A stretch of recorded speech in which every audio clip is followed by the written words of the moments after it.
Hola, muy buenos días, buenos días. Les ofrezco una disculpa porque, bueno, ya escucharon, me quedé dormido, pero estamos aquí y vamos a continuar con lo que tenemos programado.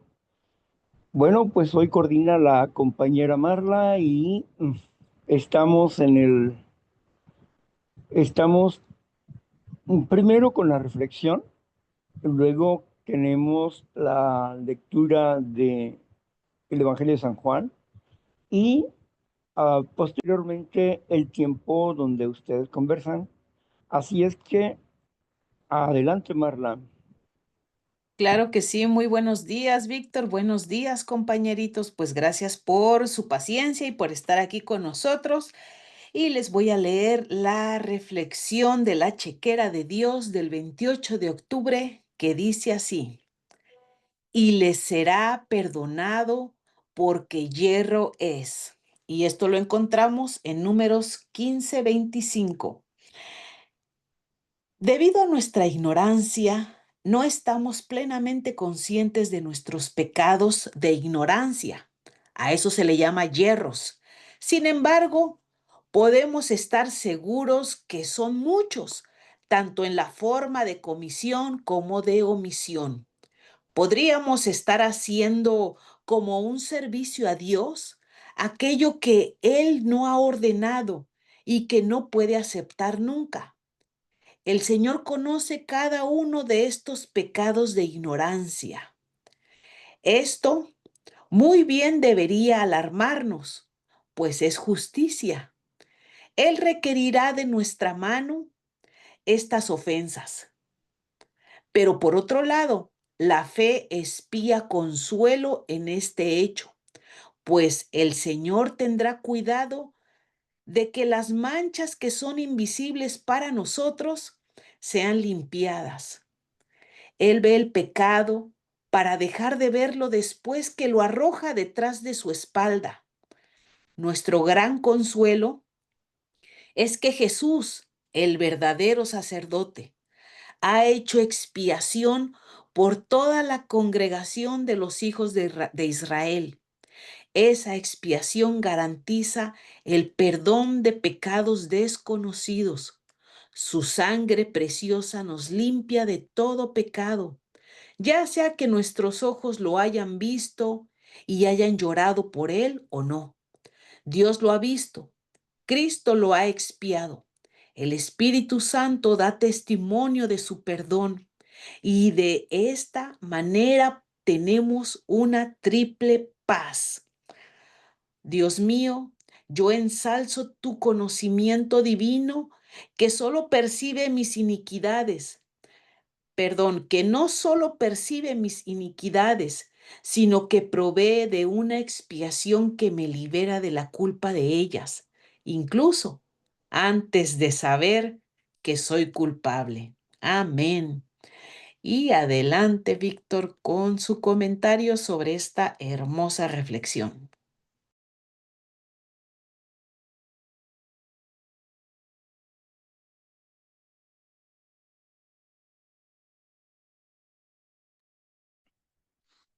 Gracias, Marla. Todos en la vida hemos creado delitos, todos en la vida.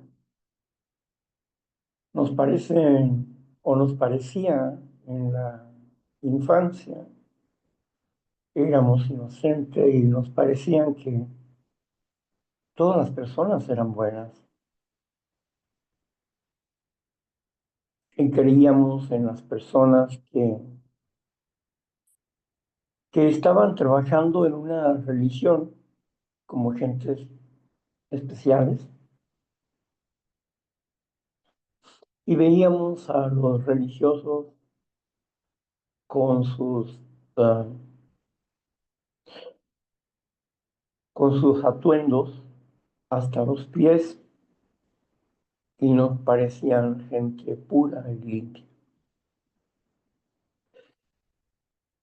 A través del tiempo fuimos entendiendo que las cosas no eran así. Esa inocencia se acabó cuando de infancia nos encontramos con sacerdotes que mentían, sacerdotes que vivían dentro de un templo, pero que no era lo que nosotros creíamos. Y así nos fuimos dando cuenta de que el ser humano lleva una vida doble, de luz y sombra. Algunos nos desilusionamos, otros comprendimos y otros empezamos una búsqueda. Hasta que llegó a nosotros la luz y encontramos que Dios tiene un proyecto de limpieza de nuestras conciencias para salvar nuestro espíritu, aunque se pierda nuestra alma, porque el alma es el cuerpo. El alma que transgrede la ley de Dios muere y ella va a la tierra y regresa el espíritu a Dios quien lo dio. Por eso, cuando hablamos de la misericordia, del perdón, que en suma es la gracia de Dios, cuando creemos en esto, nuestra vida se torna completamente diferente y entendíamos que su plan estaba ya preparado desde antes de la fundación de la sociedad.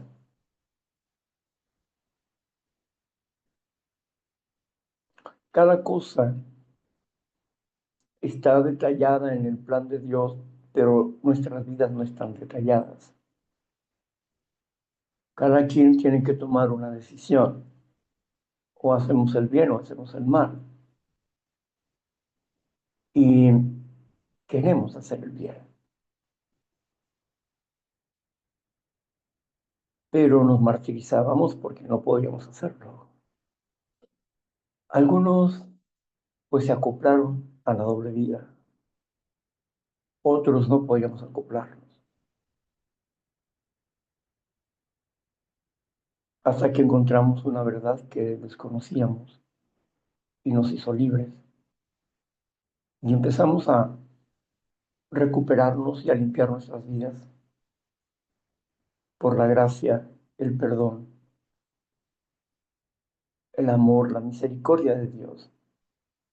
Y bendita misericordia dentro de este plan de salvación y sanidad que Dios ha puesto en nuestras vidas. A Él sea la gloria y la honra porque su sacrificio espiritual limpiará nuestras conciencias de toda obra muerta si ponemos en práctica su palabra. Y hoy es un buen día para comenzar, es un buen día para intentarlo. Este es el día que Dios hizo para nuestra salvación. Gracias. Muchas gracias, Víctor. Gracias por esa reflexión. Y bueno, ahora vamos a pasar con la lectura que corresponde el día de hoy, que es Juan 9 y versículo 1. Vamos a empezar desde el 1, donde dice que Jesús sana a un ciego de nacimiento. Y dice así, al pasar al pasar Jesús, vio a un hombre ciego de nacimiento y le preguntaron sus discípulos, diciendo, Rabí, ¿quién pecó, este o sus padres, para que haya nacido ciego? Respondió Jesús, no es que pecó este ni sus padres, sino para que las obras de Dios se manifestasen en él. Me es necesario hacer las obras del que me envió, entre tanto que el día dura, la noche viene, cuando nadie puede trabajar. Entre tanto que estoy en el mundo, luz soy del mundo. Dicho esto, escupió en tierra e hizo lodo con la saliva y untó con el lodo los ojos del ciego y le dijo: Ve a lavarte en el estanque de Siloé, que traducido es enviado.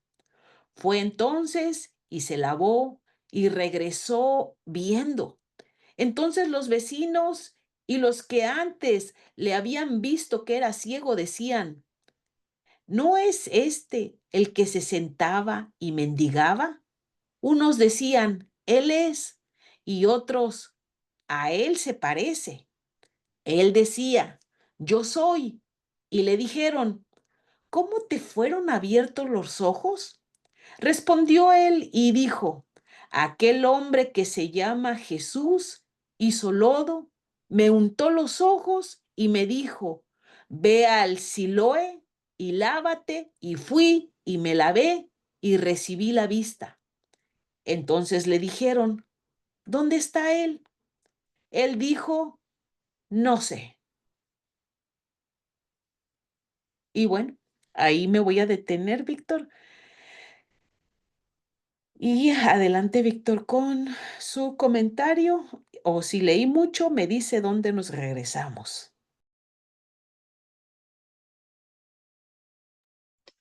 Lea el relato completo, por favor. Claro que sí. Continúo. Llevaron ante los fariseos al que había sido ciego, y era día de reposo. Cuando Jesús había hecho el lodo y le habían abierto los ojos, volvieron. Volvieron pues a preguntarle también los fariseos cómo había recibido la vista. Él les dijo: me puso lodo sobre los ojos y me lavé y veo. Entonces algunos de los fariseos decían: ese hombre no procede de Dios, porque no guarda el día de reposo. Otros decían: ¿cómo puede un hombre pecador hacer estas señales? Y había disensión entre ellos. Entonces volvieron a decirle al ciego: ¿qué dices tú del que te abrió los ojos? Y él dijo que es profeta.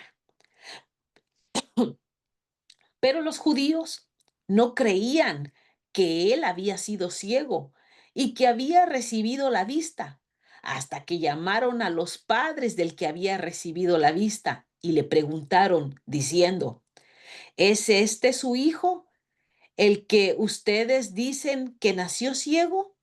¿Cómo pues ve ahora? Sus padres respondieron y le dijeron: sabemos que él es nuestro hijo y que nació ciego, pero cómo ve ahora no lo sabemos. O quién le haya abierto los ojos, nosotros tampoco lo sabemos. Edad tiene, pregúntenle a él, él hablará por sí mismo. Esto dijeron sus padres porque tenían miedo de los judíos, por cuanto los judíos ya habían acordado que si alguno confesase que Jesús era el Mesías, fuera expulsado de la sinagoga. Por eso dijeron sus padres: edad tiene, pregúntenle a él. Entonces volvieron a llamar al hombre que había sido ciego y le dijeron: da gloria a Dios. Nosotros sabemos que ese hombre es pecador. Entonces él respondió y dijo: si es pecador, no lo sé. Una cosa sé, que habiendo yo sido ciego, ahora veo. Le volvieron a decir: ¿qué te hizo? ¿Cómo te abrió los ojos? Y él les respondió: ya se los he dicho y no han querido oírme. ¿Por qué lo quieres oír otra vez? ¿Quieren también ustedes hacerse sus discípulos? y le injuriaron y dijeron, tú eres su discípulo, pero nosotros discípulos de Moisés somos. Nosotros sabemos que Dios ha hablado a Moisés, pero respecto a ese, no sabemos de dónde sea. Respondió el hombre y les dijo, pues esto es lo maravilloso, que ustedes no sepan de dónde sea, y a mí me abrió los ojos. Y sabemos que Dios no oye a los pecadores, pero si alguno es temeroso de Dios y hace su voluntad, a ese oye. Desde el principio no se ha oído decir que alguno abriese los ojos a uno que nació ciego. Si éste no viniera de Dios, nada podría ser. Respondieron y le dijeron, tú naciste del todo en pecado y nos enseñas a nosotros. Y le expulsaron. Oyó Jesús que le habían expulsado y hallándolo le dijo, ¿crees tú en el Hijo de Dios? Respondió él y dijo, ¿quién es? ¿Quién es, Señor, para que crea en él? Le dijo Jesús, pues le has visto, y el que habla contigo, él es. Y él dijo, creo, Señor, y le adoro. Dijo Jesús, para juicio he venido yo a este mundo, para que los que no ven, vean, y los que ven, sean cegados. Entonces algunos de los fariseos que estaban con él, al oír esto, le dijeron, ¿acaso nosotros somos también ciegos? Jesús les respondió, si fueran ciegos, no tendrían pecado, mas ahora, porque dicen, vemos, su pecado permanece. Amén. Y ahí termina el capítulo, Víctor.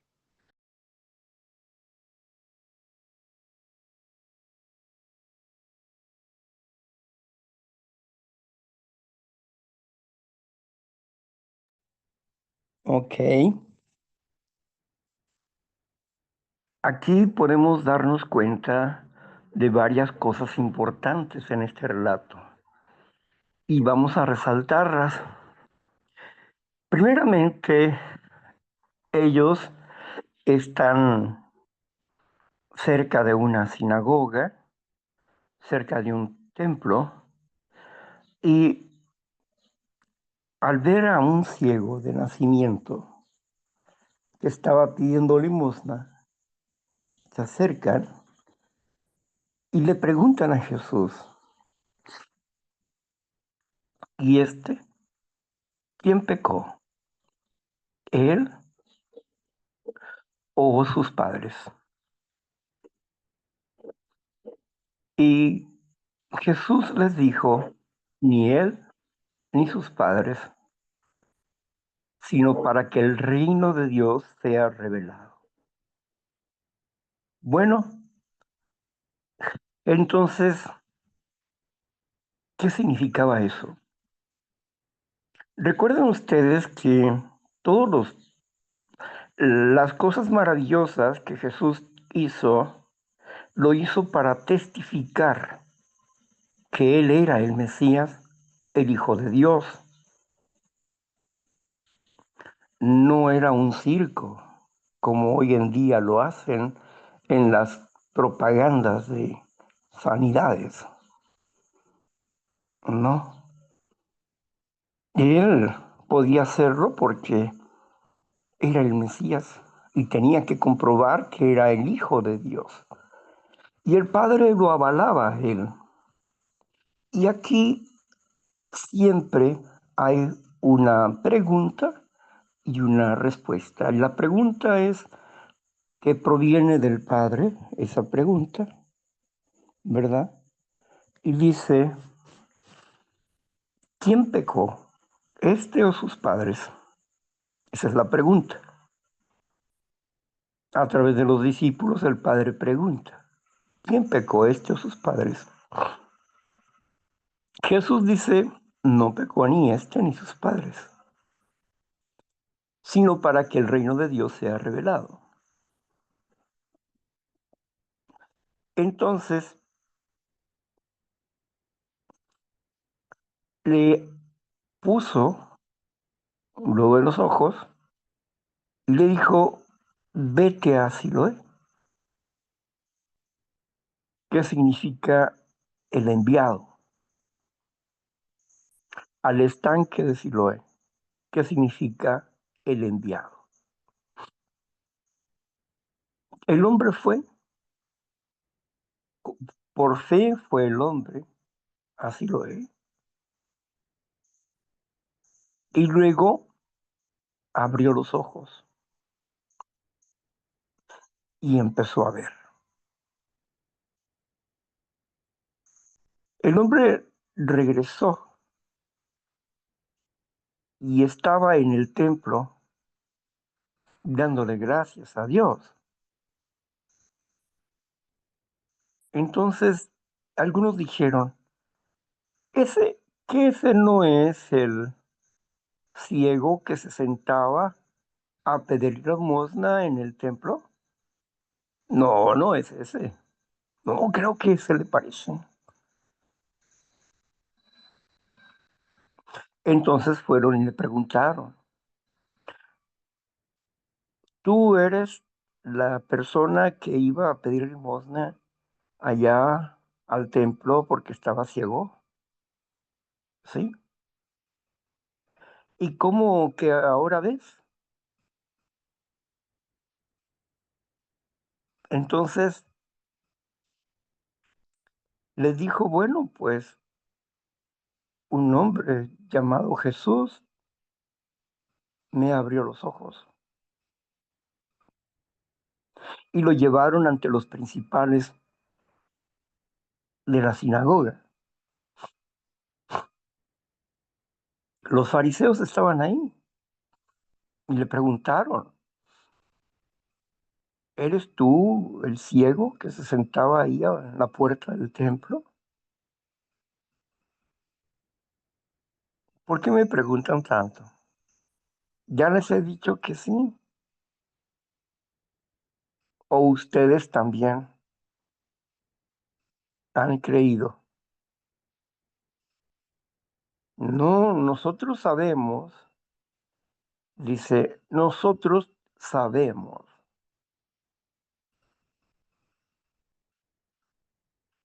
que tú eres pecador y naciste en pecado, nosotros no.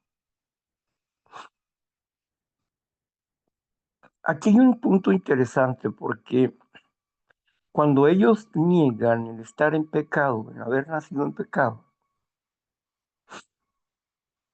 ignoran la verdad, porque la escritura desde el principio nos señala que hemos nacido en pecado. Todos los seres humanos, profetas o llamados de Dios, hemos sido nacido en pecado. Y ellos, aunque eran un pueblo elegido para la gloria de Dios, no, no significaba que no tuvieran pecado. Porque si no tuvieran pecado, entonces, ¿por qué se purificaban? Claro que estaban en pecado, pero ellos no lo reconocían de esa manera. Ellos se consideraban puros,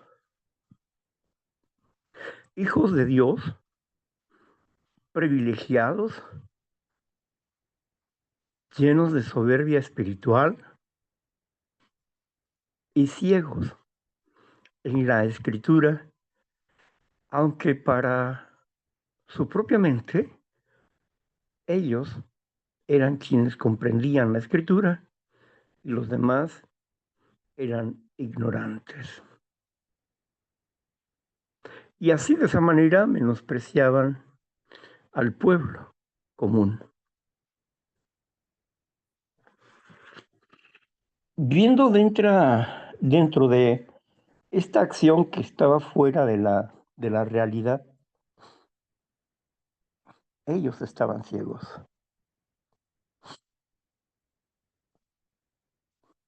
Cuando le dijeron de nuevo eso, ¿cómo dices que te sanó? ¿Y qué dices de ese hombre? Yo digo que es profeta. Lo echaron de la sinagoga, pero antes de echarlo llamaron a sus padres para estar plenamente convencidos de que era el ciego de nacimiento. Sus padres vinieron y por temor de que los echaran de la sinagoga, ellos le respondieron a la pregunta si él era su hijo, el que mendigaba. Y ellos dijeron, ella está grandecito, pregúntenle a él. Sabemos que es nuestro hijo, pero cómo sucedió no sabemos nada. Pregúntenle a él.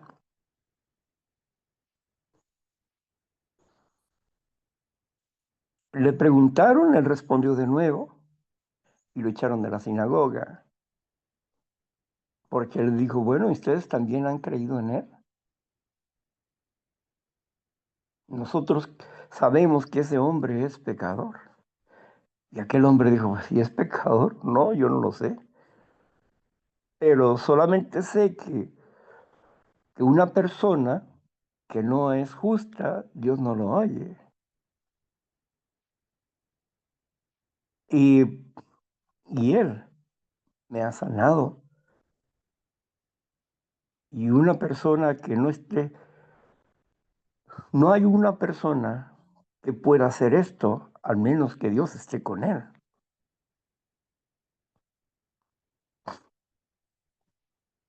Tú eres pecador y naciste en pecado y vienes a enseñarnos a nosotros y lo expulsaron del templo.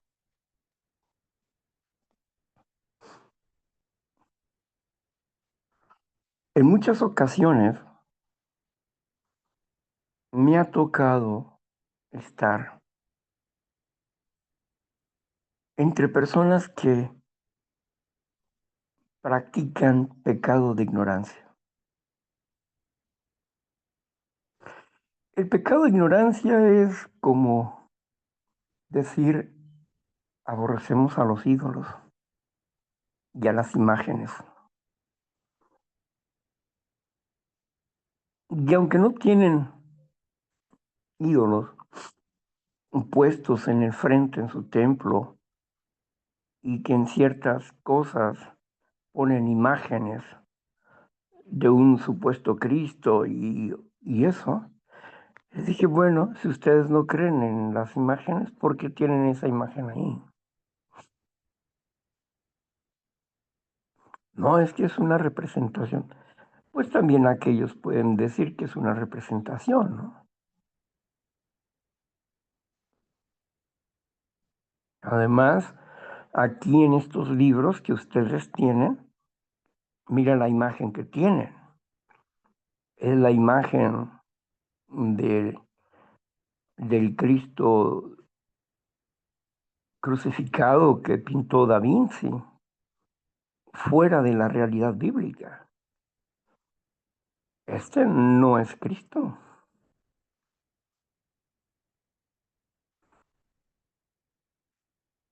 ¿Por qué hacen eso?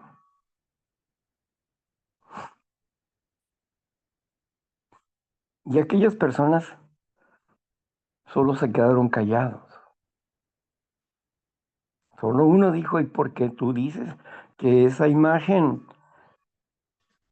no es Cristo? Bueno, porque Leonardo da Vinci la pintó a su manera, como él consideraba, él nunca vio a Cristo, pero tampoco conocía la escritura, porque si hubiera conocido la escritura, no le hubiera puesto cabello largo. porque Cristo jamás tuvo cabello largo. Para los judíos era deshonroso traer el cabello largo. Lea Corintios capítulo 11. Al hombre le es deshonroso traer el cabello largo, como a la mujer le es honroso el traer el cabello largo, porque es el velo de la mujer, dice el apóstol Pablo. Así que el común denominador de los judíos tenía que traer el cabello corto. ¿Quiénes traían el cabello largo? Aquellos que tenían el voto nazareo. Pero Jesucristo no era nazareo, no tenía un voto nazareo, porque era nazareno, no nazareo. ¿Y en qué consiste el voto nazareo? Por ejemplo, Juan, que fue elegido desde el vientre de su madre. Juan el Bautista. Él no bebía vino, no podía acercarse a los muertos, porque con el voto nazareo, Juan, que estaba consagrado para Dios. Así que Juan, el profeta que vino predicando en el desierto para preparar el camino a Jesucristo, tenía el voto nazareo. Y si le quitaras la corona de espina que tiene aquí, pudiéramos pensar, este sí puede ser Juan, por la barba y por el cabello largo. Pero aún así, no tenía rasgos finos, porque siempre andaba en el sol. De seguro su tez estaba quemada y vestía con, con una casaca de camello, que era señal, esa casaca de camello era señal de que era profeta. Y su mensaje lo avalaba. Y él predicó del Cordero de Dios que quita el pecado del mundo y vino bautizando para arrepentimiento. Y decía claramente, detrás de mí viene otro que yo no soy digno de desatar la correa de su calzado. Él los va a bautizar con fuego. Es decir, Él les va a dar el Espíritu Santo cuando Él venga. Sin duda, esa imagen es falsa. Es una falsa percepción. Desde la Escritura es una falsa percepción de Jesucristo. Lea la Escritura. Él era un judío común. Jesucristo bebía vino y dijeron de él que era un borracho. Jesucristo iba a los banquetes y decían de él que era un comilón. Ya lo querían mandar allá a CCA, ¿no? Comedores compulsivos y alcohólicos anónimos. Era un borracho y un comelón. Dijeron de él. Y Jesús les dijo, bueno, primero vino Juan. No, dice, primero vino Elías, que ni comía ni bebía vino. Y dijeron de él que estaba loco, porque predicaba en el desierto. Luego vino el Hijo del Hombre, que come y bebe vino. Y dicen de él que es un borracho y comilón. Entonces, ¿qué les estaba diciendo Jesús? Que eran ignorantes. Pero una parte importante, regresando al relato, también importante, es lo que dice. Cuando lo vio en el templo, le dijo Jesús al que había sanado, ya no hagas cosas para que no vuelvas a quedar ciego. ¿Crees en el Hijo de Dios?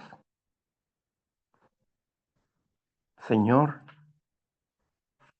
no sé quién es, pero si me dices, yo voy a creer. El Hijo de Dios para juicio ha venido. Yo soy el que te habla, le dijo al ciego. Y entonces adoró. Saben que el ciego estaba lleno de fe y a pocas personas Jesucristo le reveló quién era, pero a él se lo reveló directamente. Cuando le preguntó a Pedro, cuando le dijo, si quieres, Pedro, vete junto con ellos, ¿a quién iremos si solamente tú tienes palabra de vida eterna? ¿Y quién crees que soy yo? El Hijo de Dios, el Mesías. Esto te lo reveló mi Padre que está en el cielo. Le dijo a Pedro, y aquí al ciego él está declarando que él es el Hijo de Dios. Y él adoró, el ciego adoró.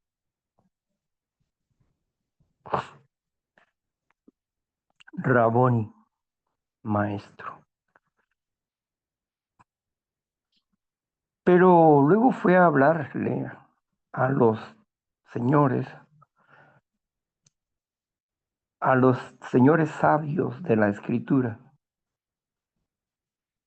y le dijo quién era. Y Jesús explicaba el fenómeno y hablaba de que él ha venido para abrirle los ojos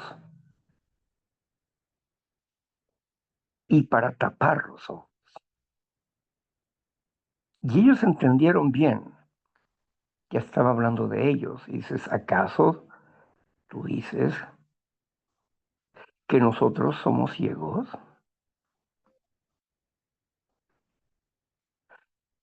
Naturalmente que eran ciegos, guías de ciegos.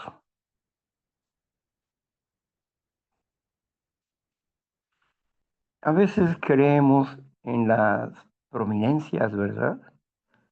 Los que aparecen en libros y que su eminencia, doctorado en no sé qué, y tantas cosas ahí en su currículum vitae para darle poder en todo lo que ha hecho, en todo lo que ha trabajado, para un currículum bien grande, para darle autoridad. Y las personas que creen en esas cosas, creen en esas cosas, en esos libros como autoridades. En cierta ocasión me invitaron a la Universidad Pedagógica Nacional de aquí del estado, con un tema antes de que llegara la situación del cambio de la educación en cuanto a la sexualidad y la moral se refiere. Y vi una conferencia que se tituló Sexualidad y Moral. Y ellos, las personas que estaban ahí, eran personas que eran maestros que estaban estudiando para la licenciatura en la Universidad Pedagógica. Y ahí expresé una hora de conferencia, pero empecé haciendo una pregunta. ¿Qué es para ustedes sexualidad? ¿Quién quiere decirme? Y ya 2 o 3 levantaron la mano y respondieron. Y los 3 respondieron casi lo mismo, que define al ser humano por su sexo.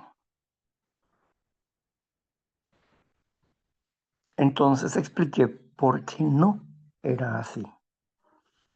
Porque el sexo, como les he dicho a ustedes, era el cuarto objetivo de la sexualidad. Y les expliqué desde de la biogénesis. Expliqué también lo que el sentido de la moral para poner límites sanos a nuestra sexualidad y poder respetar a las demás personas. Bueno, al final me dijeron, bueno, la conferencia estuvo tremenda, ¿no? Pero queremos saber en cuáles libros tú te basas. Bueno, si quieren saber la bibliografía de lo que yo hablo, solamente les voy a dar un dato. Vayan e infórmense a la Universidad de Estados Unidos en Pasadena, California, la Universidad Ambassador. De ahí provienen estos criterios y hay algunos libros por ahí que traen la bibliografía. Pero a mí en lo personal, la bibliografía poco me importa. Lo que me importa es la realidad práctica de los que les he hablado, que defiende mi salud mental y espiritual del mal. Si un burro viene y me dice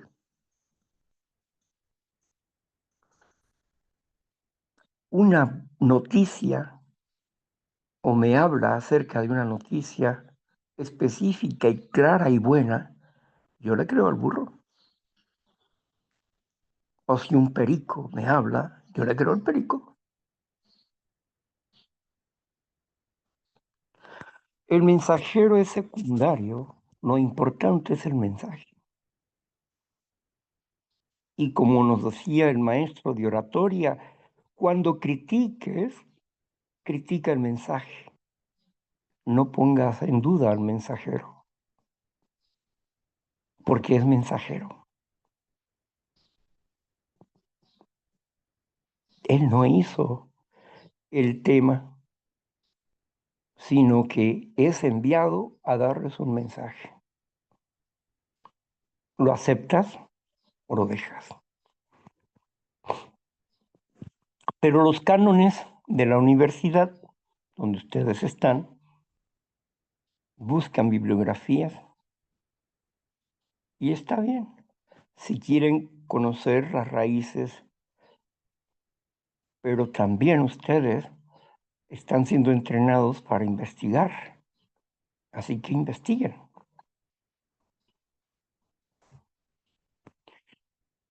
Y sí, somos entrenados para investigar.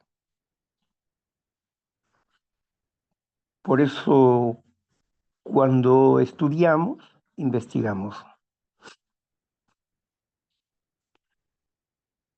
¿De dónde viene esto? ¿Cuál es lo remoto de esto? El pasado remoto de esta frase, y buscamos y encontramos de dónde salió. Y entonces vemos la versión original, porque aquí solamente vemos una parte.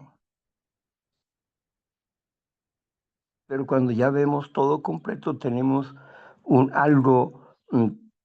podemos ampliar el criterio de, de esa partecita que estamos viendo, ¿no? Bueno, entonces aquí vemos, regresando al relato, vemos a un ciego que Jesús sanó, vemos a Jesús que ha dicho que es hijo de Dios y que viene para juicio. Y Jesús nos dijo en el capítulo 6 de Juan, a través del apóstol Juan, nos dijo: yo no los juzgo a ustedes. O sea, en otras palabras, no soy yo el que estoy diciendo que ustedes están mal, sino es Moisés del que ustedes hablan, el que los acusa. ¿Qué les dijo Jesús? Yo no soy el que los está juzgando a ustedes, sino que ustedes que practican el quebrantamiento de la ley de Dios por causa de sus tradiciones, son los que están fuera de Dios. La paga del pecado es muerte. Ustedes están muertos en sus delitos y pecados. Nosotros no somos hijos de fornicación, le dijeron a Jesús.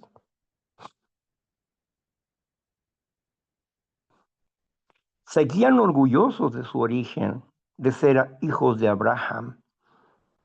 Y puede ser que físicamente realmente sean hijos de Abraham, pero espiritualmente no. Porque Abraham vio mi vida y creyó, vio mi día y creyó. Y si ustedes fueran hijos de Abraham, espiritualmente, me creerían,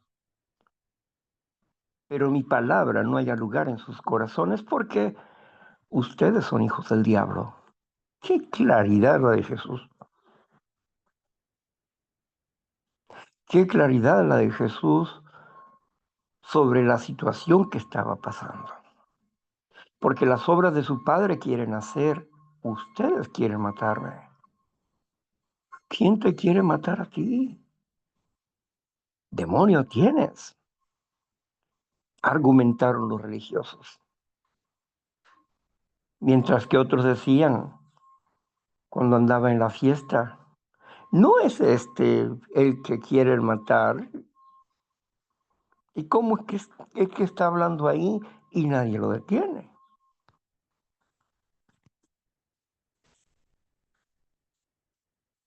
El pueblo mismo sabían las intenciones de ellos,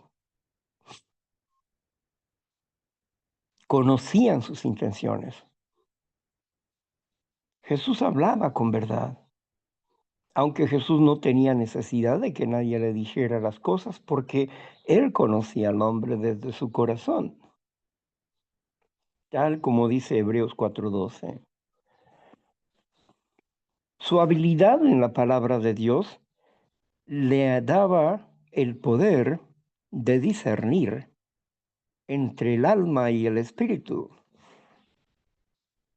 y poder leer el corazón y los pensamientos del hombre.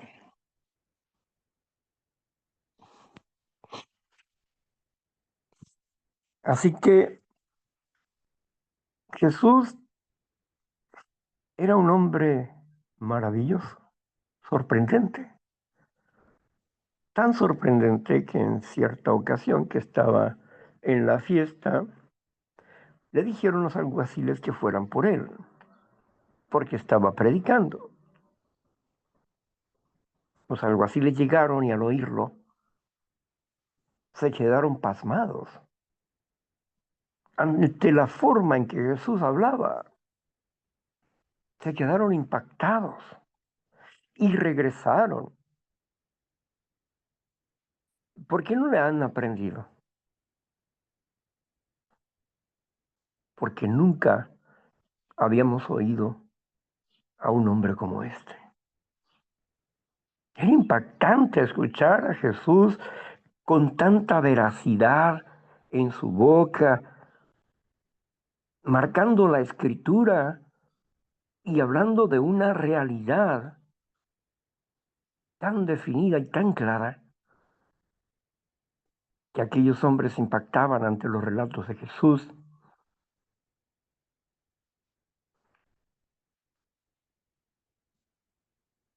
Y aquellos hombres se enojaron con los alguaciles. ¿Acaso alguno de nuestro pueblo le ha creído a ese hombre? Dijeron. Estaban endurecidos. Jesús vino para juicio.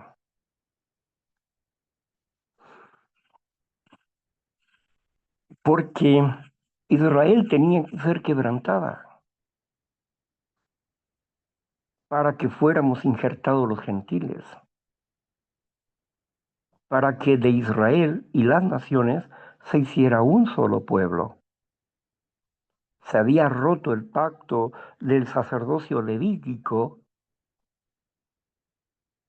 y empezaba el pacto, un pacto del sacerdocio después del sacrificio, la resurrección de Jesús, comenzó el sacerdocio de Melquisedec, rey de paz.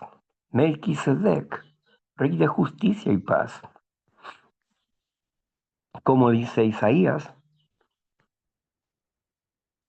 un niño nos es dado y el principado sobre su hombro, y llamarás a su nombre admirable, consejero, Dios fuerte, Padre eterno, príncipe de paz. Sí, después de su ascensión al trono de Dios, Jesús comenzó un ministerio, el sacerdocio, según la orden de Melquisedec. Había hecho un juicio. Había hecho un juicio a la nación de Israel y por eso había un motivo para todas estas maravillas de sanidad que Jesús estaba haciendo. No, Jesús no vino como doctor de nadie. Vino para cumplir la ley y vino a testificar de la existencia del Padre. El siervo del Padre vino a testificar la existencia del Padre. Juan 17:3 dice claramente, y esta es la vida eterna, que te conozcan a ti, el único Dios verdadero, al Padre, y a Jesucristo a quien tú has enviado.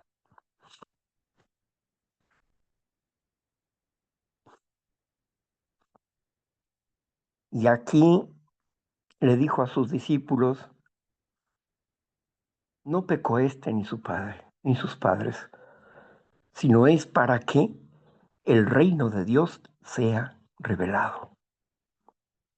Glorificado, exaltado, revelado. Para que el reino de Dios sea revelado.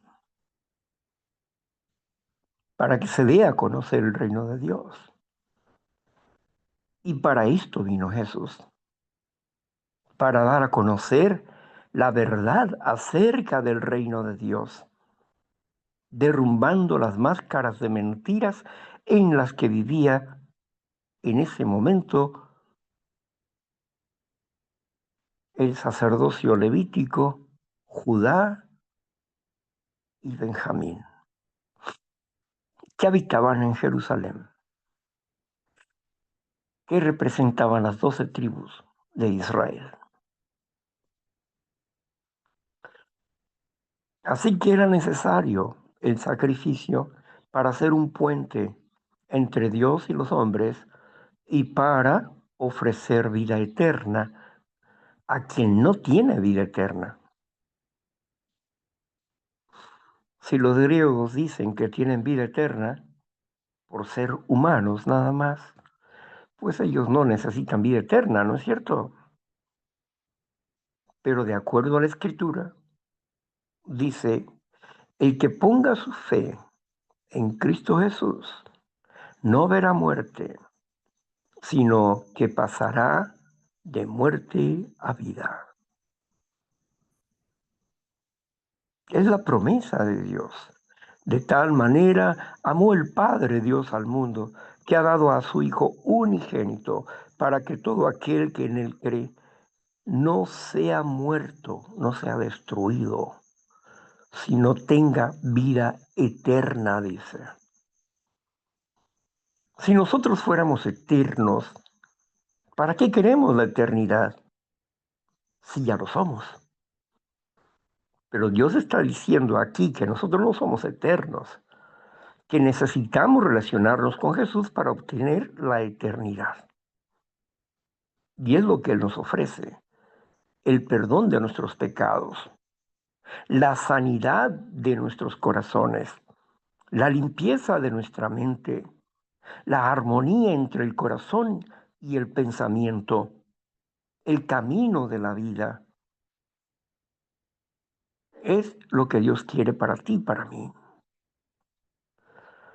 dándonos el poder de su Espíritu y el poder de su sabiduría para que nosotros podamos desarrollar la habilidad de no pecar. En otras palabras, la habilidad de amar.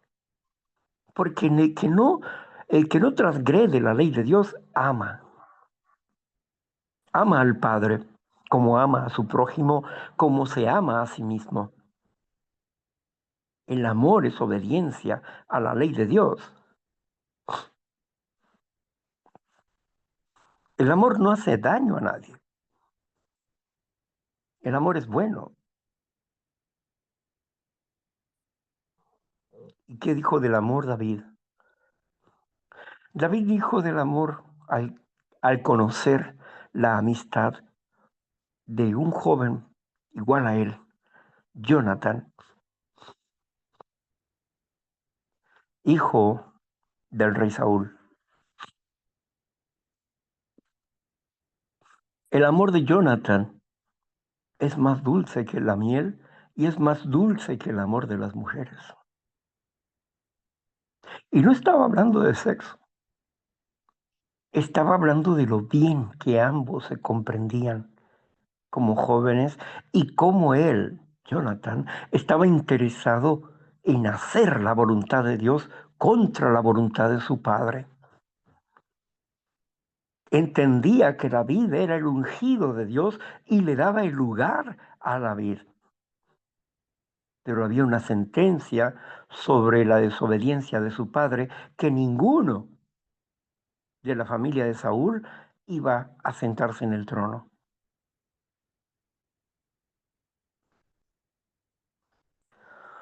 Y aunque David hizo planes con Jonathan de que ambos iban a gobernar juntos Israel, Jonathan murió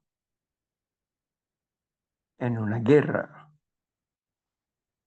Y su hijo, uno pequeño, al tratarlo de rescatar, se cayó y quedó lisiado. Y después que pasó todas las cosas y que David se sentó al trono, dijo, busquen a ver si quedó alguien de la familia de Jonathan, porque yo me comprometí con él a cuidar de su familia. Y trajeron a aquel hombre lisiado. Dijeron, está un hombre allá, pero está muy mal, porque de niño, cuando lo iban rescatando, se le cayó a la mujer y quedó mal. tráiganlo. Y lo puso a la mesa con él. Y mandó que trabajaran la tierra de él para que él pudiera tener lo necesario para su vida y el apoyo necesario para su vida por la promesa que le había hecho a su querido amigo Jonathan, quien lo salvó varias veces de la muerte que le quería proporcionar su padre. En una ocasión estaban en una cena común. Cada mes celebraban una cena de la luna nueva, de la luna llena. Y ahí estaba sentado el rey, y ahí debería estar David también. Pero el rey quería matarlo. Pero David entendió que Saúl quería matarlo, y Jonathan le dijo, ven, vamos a cenar allá a la casa. Le dijo, no, porque tu padre me quiere matar. No es posible. ¿Cómo es que mi papá te va a querer matar a ti si te admira, si tú salvaste al reino? Si, mira, hagamos esto. Si ve, dile que yo voy a ir después y mira su reacción y pregúntale. Y si él quiere matarme, me lanzas al aire una lanza, ¿verdad? Si él no quiere matarme, lanzas dos lanzas. Entonces, ¿qué pasó? Cuando se sentó a la mesa y dice, ¿y dónde está David? ¿Por qué no está hoy aquí con nosotros? Bueno, David vendrá más tarde, tuvo algo que hacer, padre, pero él vendrá. Eh, Padre, David es un buen muchacho, ¿no crees? ¿Qué quieres que te diga, Jonathan? Si él quiere robar tu trono, lo que a ti te pertenece, él debe de morir.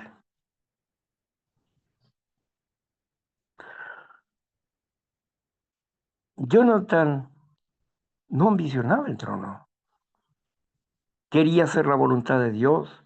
Fue y le avisó a David que no fuera a esa festividad.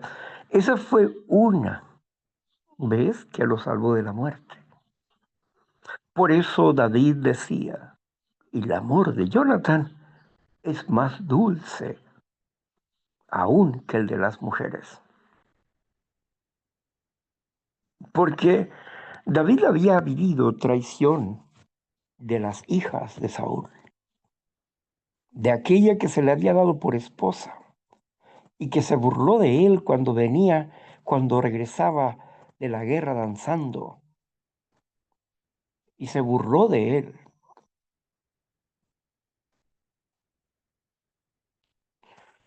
Y él la reprendió duramente a su mujer, la misma que le quitó el rey Saúl y se la dio a otro hombre. Él, David, entendió. Había tenido muchas concubinas y muchas mujeres,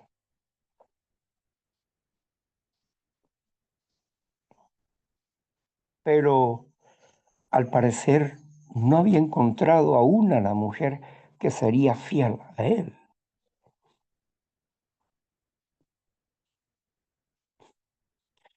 Salomón escribe, entre 1000 mujeres no encontré una,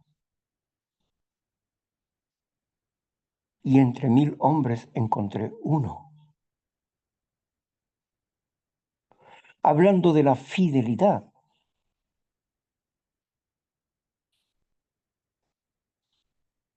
Interesante lo que nos expresa la escritura.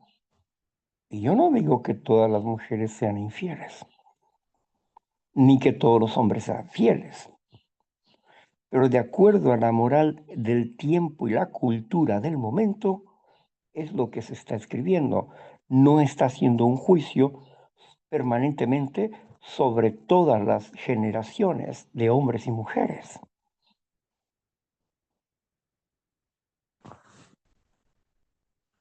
Por eso es que entendemos cómo el amor de David fue limpio para con Jonathan y el amor de Jonathan fue limpio para con David. La paga del pecado es muerte, mas el regalo de Dios es vida eterna en Cristo Jesús, Señor Dios nuestro. Si no somos eternos, entonces ¿para qué queremos vida eterna? ¿Por qué nos promete vida eterna Dios si no somos eternos? Si somos eternos, perdón. Si somos eternos, ¿para qué queremos vida eterna? ¿Por qué Dios nos ofrece vida eterna si somos eternos? ¿O acaso no dicen que nuestras almas van a irse a quemar allá al infierno? Y para eso necesita ser eterno, y el ser humano no es eterno. Lo exalta la escritura por todas partes. Ellos duermen en la esperanza de la resurrección, dice Hebreos capítulo 11, versículo 13. Todos ellos duermen en la esperanza de la resurrección. El hombre no es un alma eterna, como dicen los griegos. Las doctrinas que enseñan las congregaciones llamadas cristianas, desde la más grande hasta la más pequeña, hablan de que el hombre es eterno y que va a ir a un infierno en llamas para ser torturado y destruido, pintando a Dios como un cruel y despiadado que marca a sus hijos. Hay una canción que es, más que una canción, es un corrido chihuahuense, donde un hombre acababa de pintar su camioneta y la está lavando. Pero la niña jugando con, con algo raspó la camioneta. Su hija pequeña de 5 años. Y amarró sus manitas con alambre a un poste. Como era tan pequeña y ella se jalaba y se jalaba y lloraba, al grado que perdió sus manos.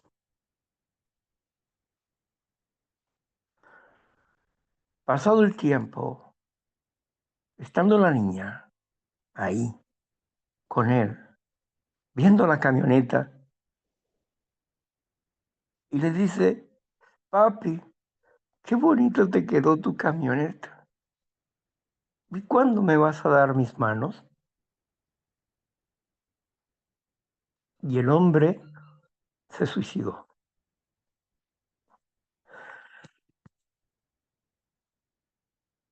Es bien doloroso pensar en una acción así. Y Dios dice, si ustedes, siendo malos, saben dar buenas dádivas, buenos regalos a sus hijos, cuanto más tu Padre que está en el cielo les dará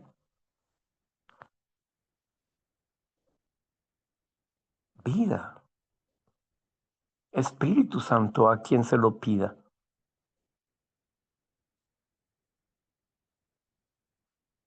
Dios no es cruel. Dios es dador de vida y no quiere torturar a nadie. El infierno es la tumba donde depositan los cuerpos.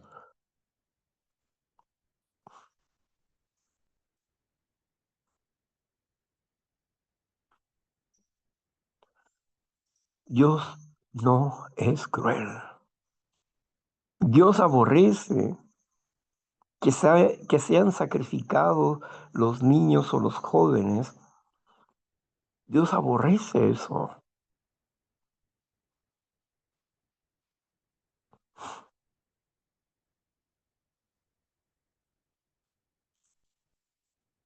Necesitamos desarrollar una comprensión más profunda de esta realidad que Dios nos da a través de su Santa Escritura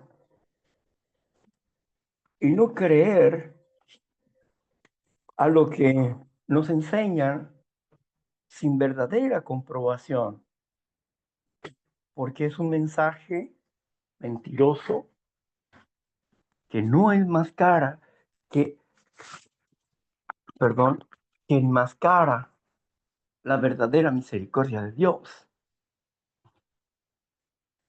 No, ese mensaje de la eternidad del alma, ese mensaje del sufrimiento en un infierno en llamas, es un mensaje contrario al mensaje de Jesucristo, contrario al santo evangelio de Dios. Santo significa pureza, contrario a la pureza de la palabra de Dios. Eso, amar a un mensaje mentiroso y viéndolo como una verdad, es estar engañado y fuera de Dios, porque no se comprueba. Pero la mayoría no está ahí por Dios, ¿no? Sino porque mi mamá, mi papá, porque desde niño estaba ahí, nostalgias, sentimentalismos, pero no basados en la investigación de la realidad y en la convicción del verdadero evangelio. Lo mismo pasaba con estos religiosos que formaban sus propias reglas y pisoteaban el mandamiento. Era la misma actitud, obcecada y cerrada. Por eso les llamó Jesús, ustedes son hijos del diablo. O sea, ustedes son hijos del enemigo de Dios, porque pisotean las leyes de Dios. Bueno, hasta aquí vamos a dejar la meditación de Juan en este capítulo 1, versículo 9, es versículo 9, capítulo 9, versículo del 1 en adelante, en el relato de Jesús sana a un ciego de nacimiento. Bueno, pues ahora sí vamos a cerrar la grabación para que ustedes puedan compartir con nosotros su experiencia, su entendimiento, su convicción y bueno, nos platiquen y si tienen alguna asesoría, si necesitan alguna asesoría, solo pregunten y trataremos de compartir con ustedes lo que Dios nos permite conocer. Gracias, Marla, por tu servicio.